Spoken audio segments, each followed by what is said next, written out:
Hello and welcome to SGPN's The Daily Dog. I'm your host, Britton Hess. I'm here with my favorite Underdog Fantasy Pick'em plays for Wednesday, June 25th, 2025. If you're new to Underdog Fantasy, sign up with the promo code DailyDog, DAILYDOG at UnderdogFantasy.com or in the Underdog Fantasy app for a 50% deposit match bonus worth up to $1,000. Best deposit match bonus out there, so you might as well take advantage of it if you can. We are going to be hitting baseball today. We're going to be hitting tennis today. We're going to hit soccer. We're going to hit WNBA. We got some long shot stuff at the end with a Lotto entry and our Dong squads. Yesterday, pretty good day. Hit 2 out of 4 of our MLB top lines, as I said. You know, you basically should be investing. If you're following all my plays, you should be putting most of that money on the baseball ones at the top. That is the 2-leg entries, or the 2-pick entries that are usually player props, player or batter picks, and then also the pitchers combos, which is the yes run, no run, first innings. Those are where it's at, if you ask me. This time of year, this is when I'm hitting my stride. As I said yesterday, of the 6 baseball exclusive bets, went 3 out of 6. They were all, plus money. So that works out pretty well if you can do that long term. And then the rest of it, tennis right now is a little bit of a weird time considering we are, we're in the middle of the grass court season, but it's a week before Wimbledon. So who knows how invested a lot of these players are.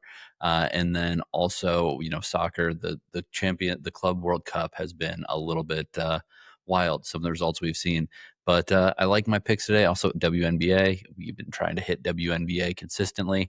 And, home runs. More home run picks, the better. But let's get into it. Today, Ketel Marte, higher than 7.5 fantasy points. My God, this guy loves right field up there where the White Sox play. Home runs in the last 2 games. Burke on the bump today for the White Sox against Marte. I mean, Burke is not terrible. I mean, he's still a White Sox pitcher, still White Sox pen. He's still a younger pitcher, only 25 years old. Ketel Marte, guys are going down left and right in this lineup. Ketel Marte is saying, yeah, I'll step up. No problem. I can handle this. I'm the guy. I'm the man.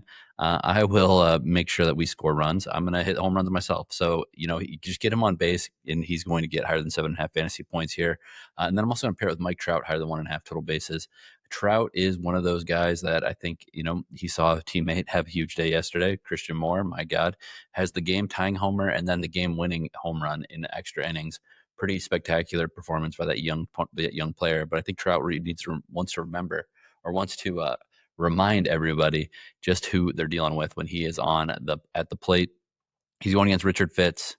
Richard Fitz is not very good. 4.71 ERA, 1.29 WHIP. A lot of 5 earned in his last start. Well, actually, it was 1 inning against the Angels in his last start. So, and that was at the beginning of the month. I really do like Trout higher than 1.5 total bases here. That's a 3x multiplier. MLB entry number 2, Luis Arraez higher than 1.5 total bases. I believe that your Arraez is going to arise to the occasion here against the Nationals. MacKenzie Gore. MacKenzie Gore is a former Padre, but it really doesn't matter. We get hits with Luis Arraez. Is it going to be a double? Is it going to be a couple singles? I'm not sure, but Arraez can hit anybody. It's kind of annoying though if you're like a Padres fan. I'm not. I'm a Dodgers fan, but the way they play so many close games is pretty ridiculous. Like when they win, it's a 1-run game, and they had to come back yesterday. But we'll see if Arraez can contribute to a more decisive victory with Nick Pivetta on the bump. Pairing that with Byron Buxton higher than 1.5 total bases. I love big bucks.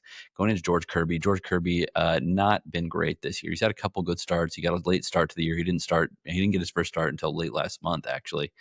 So he's only had 6 starts on the year, but he is allowed, he's allowed 5 or more. He's allowed 5 or more hits in all but one of those starts. So I really do think Buxton is going to be rounding those bases, hitting a double or a home run or something in this one. So Luis Arraez higher than 1.5 total bases. Buxton higher than 1.5 total bases. 3.68x multiplier. Pretty juicy one there. MLB entry number 3. Goldie is having a terrible trip to Cincinnati. I don't think that's going to continue. Give me Paul Goldschmidt higher than 1.5 total bases. I just think that he's too good to be hitting this poorly at the plate this often. So give me Goldie higher than 1.5 total bases. I'm going back to the well with my man Freddie Freeman higher than 0.5 RBIs against the Rockies. Felt like everybody had a big day except for Freddie Freeman yesterday. He gets to go against Chase Dollander here, another righty. So I like our chances here with Freddie Freeman driving in Shohei or Mookie in this spot. 3x multiplier on that one. MLB entry number 4, Lawbutt, my man Lawrence Butler, higher the 1.5 hits, runs, and RBIs against Jack Flaherty and the Tigers. Laba isn't as at the top of the order as often anymore, but he is a lefty versus a righty here, so he potentially can get that opportunity. The younger guys are getting on base ahead of him, so he can drive runs in and they can drive him in. And also maybe he is going to be batting at the top of the order here. We'll see how the Athletics play it. And then I'm pairing him with Nolan Arenado, higher than 1.5 hits, runs, and RBIs against Matt Boyd and the Cubs. Just Arenado is kind of flying under the radar right now. Some other of these young players are coming along for the Cardinals. Cardinals, don't look now, are 2 games back, 3 in the loss column against the Cubs right now. They've been making progress in this series. I don't necessarily think it's going to stop here. Freddie's been good. Boyd's been pretty good. But I think Arenado has a big game. So 3.18x multiplier with Butler higher than 1.5 hits, runs, and RBIs. That's Lawrence Butler of the Athletics, and Nolan Arenado higher than 1.5 hits, runs, and RBIs for the Cardinals. Pitchers number 1. MacKenzie, Gore, Nick Pivetta, lower than 0.5 first inning runs allowed. Pivetta having a great year. MacKenzie Gore, pretty good pitcher as well. These offenses are a little bit sus, if you ask me. They're kind of boom or bust. Mostly the Nationals are boom or bust, and the Padres just try to win games with like 3-2, 4-3, that type of thing. Don't necessarily think they're going to be starting off at the gate, going out of the gates flying here. Pairing that with George Kirby, Joe Ryan, higher than 0.5 first inning runs allowed. I'm expecting a home run in the first inning, and I think it's probably going to be given up by George Kirby. It's going to be, in the 60s in Minnesota. We'll see how the wind ends up playing right before first pitch is thrown.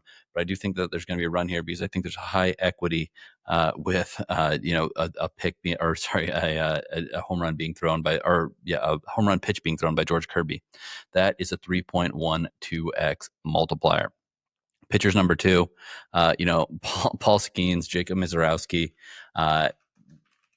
lower than 0.5 first inning runs allowed. These guys are young gunslingers who are going to be trying to see who can throw the ball the hardest out there. I think both these offenses are going to take some time to adjust. Skeen's obviously very good, and as I said, Jacob Mizorowski is taken the league by storm with his high heat. I'm going to pair that with Max Scherzer and Gavin Williams, higher than 0.5 first inning runs allowed. Scherzer, first start of the year. Gavin Williams, I think he's overrated. I think there's going to be a home run in the first inning of this game for sure in Cleveland. Then that is only a 2.48 or 2.46x multiplier. But at the end of the day, it's about the wins. It's not necessarily about always having the biggest multiplier. Tennis entry number 1. We're going to go Taylor Fritz, higher than 23.5 games against João Fonseca. Fonseca finding his footing on grass. Obviously, young player, not familiar with grass. He came up in South America, out of Brazil, mostly used to clay. Very talented player, very powerful player. So if he can adjust his game to the grass, he should be good. And then Fritz should just be able to draw this thing out, get some tie breaks, probably 3 sets here, though. And then Robert Bautista Agut, lower than 22.5 games played versus Tomic, who's a 32-year-old. Bautista Agut is actually older than him, but Tomic has been kind of bouncing around the challenger ranks lately. I think Bautista Agut on the grass courts of Mallorca is going to do just fine here. So give me lower than 22.5 games played. I think he's going to roll through them. 2.87x multiplier there with under games played, lower games played, lower than 22.5, and Roberto Bautista Agut, higher than 23.5 games played for Taylor Fritz versus João Fonseca. Tennis number 2, Jelena Ostapenko, higher than 21.5 games against Alexandra Ayala. Ayala has just been tough. She's just been tough this year. She's kind of came out of nowhere, and all of a sudden she's like a contender in a lot of these tournaments. Ostapenko, I don't know how locked in she's going to be. I think that we're going to go 3 sets here because Ostapenko does that a lot, and Ayala is just a tough competitor. Mira Andreeva, higher than 21.5 games played versus Noskova. I think that we're going to go 3 sets in this one as well. These women know each other well. Mira, not necessarily a big-time grass competitor yet. Noskova's power should test her, so we should get tie breaks. We should get 3 sets, 3x multiplier on that one. All right, soccer number 1 in this crazy Champions League, FIFA Club World Cup. I keep on calling it the wrong thing. We're going to go with John Arias, higher than 0.5 goals and assists too many Fluminense, too many Brazilian and Argentinian clubs on my radar for the first time in a while. But John Arias, he's scored in this tournament. I think that they're going to score often in this one. And then I'm going to pair it with Joe Bellingham, not Jude Bellingham, Joe Bellingham of the Borussia Dortmund, higher than 0.5 goals and assists. He didn't last game. Young player, only 19, finding his footing on these big stakes and international tournaments. That is a 3.21x multiplier. Soccer number 2, Lautaro Martinez, higher than 0.5 goals for Inter. against River Plate. Actually, important game for Inter.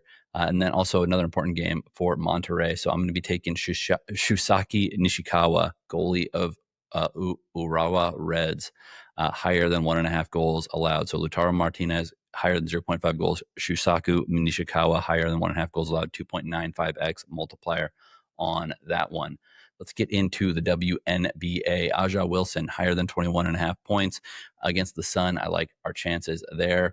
And then Sabrina Ionescu, higher than 19.5 points. She let us down last time. We're going back to the well. 2.76x multiplier. Only one WNBA entry today. Lotto entry number one, though. Brianna Stewart, higher than 7.5 rebounds. She's gotten 8-9 rebounds plenty of times this year. I think that she is going to be able to bang around inside against the Valkyries and get higher than 7.5 rebounds. I'm going to take Jacob deGrom, higher than 7.5 strikeouts against the Orioles. Orioles love to swing for the fences. That means they can be striking out quite a bit. Then Shohei Ohtani, higher than 1.5 runs scored at Coors Field. You know that is always going to be attractive with a player like him in a hitting environment like that. And then Logan Webb, first earned run allowed. No, he's not going to allow the first run in this game against the Marlins. 28.34x, flex at 17x if it goes 4 for 4, 4.25x if it goes 3 out of 4. Dong squad number one. Mike Trout, higher than 0.5 home runs. Byron Buxton, higher than 0.5 home runs. Tommy Edman, higher than 0.5 home runs. 103.95x or 51.97x / 10.43x if it goes 2 out of 3. Let's get 2 out of 3. And then, if we get another one, even better. Dong squad number two, going back to Paul Goldschmidt, higher than 0.5 home runs. Christian Walker, higher than 0.5 home runs. He has hit 2 off of Wheeler in the past, actually, and only 10 at-bats. Juan Soto, higher than 0.5 home runs against young Didier Fuentes for the Braves. 102.96x multiplier, 51.48x if it goes 3 for 3 on the flex, 7.42x if it goes 2 out of 3 on the flex. All right, that's all I got for you today. Good luck on your picks, and let's make some money.